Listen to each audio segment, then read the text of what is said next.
Avec l'enlèvement au trône de cet enfant mâle, de cet être corporatif, un important changement a lieu sur la terre, aussi bien que dans les cieux.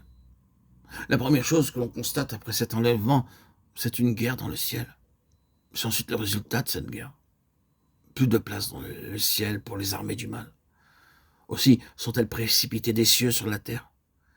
Au moment de leur chute, une grande voix se fait entendre dans le ciel, disant « Maintenant est arrivé ». Elle semble presque dire « Maintenant, enfin, maintenant, pour finir, le grand, l'éternel, maintenant ». Cette hiérarchie qui a enveloppé la terre. Ce prince de la puissance de l'air, ses dominations, ses autorités, ces princes de ce monde de ténèbres, ces esprits méchants dans les lieux célestes.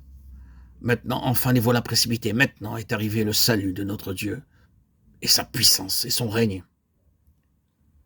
et l'autorité de son Christ.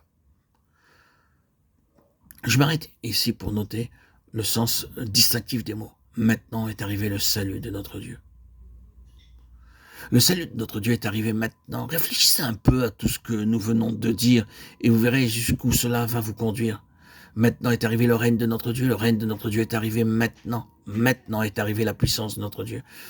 La puissance de notre Dieu est arrivée maintenant. La voici, la dynamique de Dieu, sa force toute puissante. La voici dans le maintenant. Et remarquez, frères et sœurs en Christ, ensuite, et l'autorité de son Christ, l'exousia de son Christ.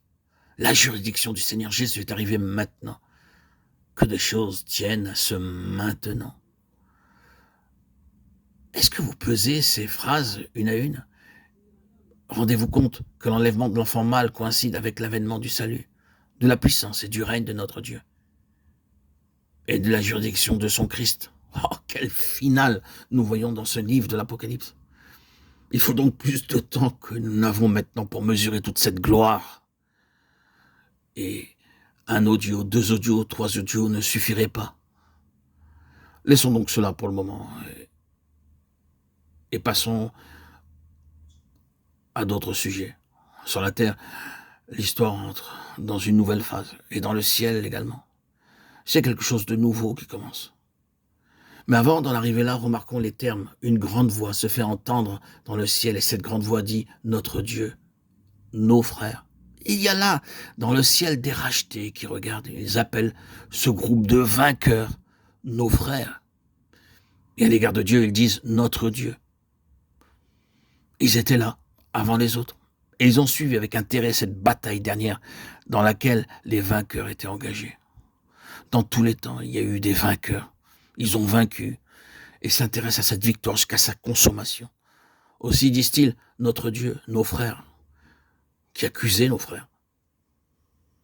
Et remarquez plus loin, Satan est descendu, littéralement en anglais, allez en bas, vers vous. C'est le langage de quelqu'un qui parle non pas d'en bas, mais d'en haut.